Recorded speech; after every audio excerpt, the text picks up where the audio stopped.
Teman-teman, video kali ini aku hanya memberikan cara aku gimana sih kalau ngalamin lagi ngap-ngapan, sesak atau cemas, apa yang harus kita lakukan. Dan aku akan berikan contoh cara pernafasan diafragma. Biasanya aku lakukan di lapangan ataupun lagi di rumah.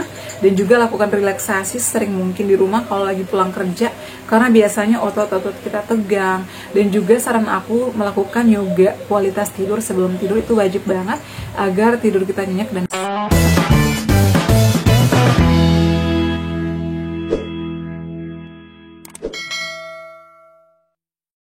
Assalamualaikum warahmatullahi wabarakatuh. Hai teman-teman, di video kali ini aku bikin video singkat aja karena banyak banget yang nanyain, Bunda, cara ngatur pernafasan atau pernafasan diafragma gimana sih? Jujur kemarin aku udah olahraga di lapangan, aku lari, aku stretching, aku treadmill. Ternyata videonya itu nggak ke-save. Aku sempat sedih sih, tapi mungkin aku yang salah hapus atau apa. Nyampe di rumah itu aku mau ngedit videonya, ternyata udah nggak ada, nggak tahu ya, hilang dari handphoneku. Makanya di video kali ini aku bakal kasih contoh gimana sih kita cara melakukan pernafasan diafragma. Kalau kita lagi ngap-ngapan, lagi sesak, apa yang harus kita lakukan disertai dengan kecemasan.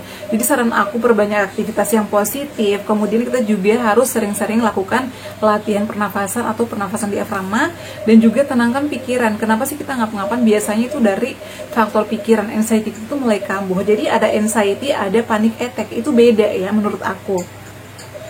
Kalau anxiety itu kecemasan berlebih, jadi apa-apa itu dipikirin, kayak dibawa aja ya, kayak baperan. Jadi sedikit-dikit itu cemas, itu menurut aku anxiety. Jadi ada kecemasan di masa lalu mungkin yang sulit hilang, ataupun mungkin ada kesalahan-kesalahan di masa lalu, ada trauma, ataupun juga ada yang sulit banget kita move on, ya kita lupakan. Itu namanya anxiety. Dikit-dikit takut, baperan, parnoan dan lain sebagainya ya, dikit-dikit nggak enakan sama orang, apa-apa dipikirin, itu dikit-dikit cemas itu membuat kita nggak nyaman loh. Dan itu nggak enak banget kalau di posisi itu. Kalau berbuat salah sedikit sama orang, minta maaf, nggak enak lagi, nangis lagi. Itu menurut aku sih kurang bagus juga ya, karena aku dulu pernah di posisi itu. Kemudian kalau panic attack ini, apa-apa panikan, itu namanya panic attack. Kalau dengar kabar apa, panik aja tiba-tiba. Kadang tiba-tiba lagi ngerjain apa-apa nih, kok tiba-tiba panik ya, kadang sampai berdebar-debar, itu namanya panic attack. Jadi menurut aku beda ya, meskipun hampir sama.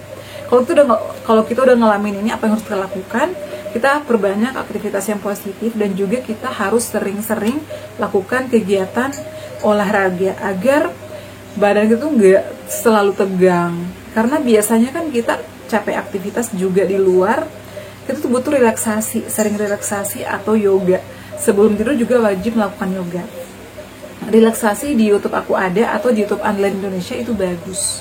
Nah, kemudian kalau misalnya sering ngap-ngapan, cara pertama yang harus kita lakukan adalah duduk tenang. Kadang aku selonjoran, kadang aku sila. Kaki kanan aku taruh di atas paha ya, di sila aja.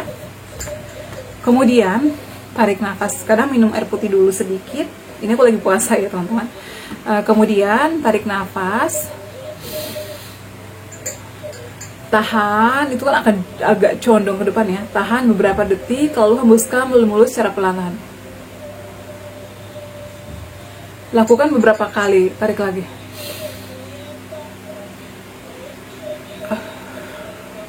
Itu kayak plong gitu ya. Jadi kalau kita lakukan itu, pasti pikiran itu lebih tenang, dan perut itu juga nggak bakalan kayak ngap. Isi kan ngap banget ya, di dada juga ngap. Harus tenang pikirannya ya. Kemudian olahraga pagi itu wajib banget, berjemur di matahari pagi. Aku tuh biasanya melakukan pernafasan di pagi hari ya, latihan pernafasan setelah olahraga, setelah stretching, aku ngelakuin itu.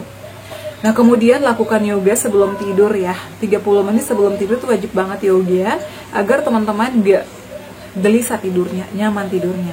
Kemudian pulang kerja, kalau misalnya kayak gak nyaman nih, badan kayak tegang banget ya, karena kan kita capek aktivitas seharian, lakukan relaksasi. Putar di YouTube ada musik relaksasi, ikutin gerakannya, itu enakan banget agar kita itu nggak selalu tegang. Kemudian mandi sorenya pakai air hangat, suam-suam kuku, itu agar badan itu kayak fresh gitu lah ya. Kayak gitu ya teman-teman ya, untuk melakukan latihan pernafasan. Jadi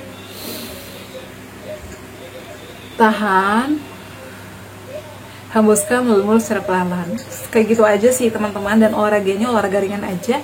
Nanti aku buatin ya stretchingnya kayak gimana, dinantikan aja. Video kali ini aku hanya memberikan beberapa tips dan juga cara melakukan pernafasan diafragma ya. Bisa duduk di kursi, bisa selonjoran, atau bisa sambil senderan.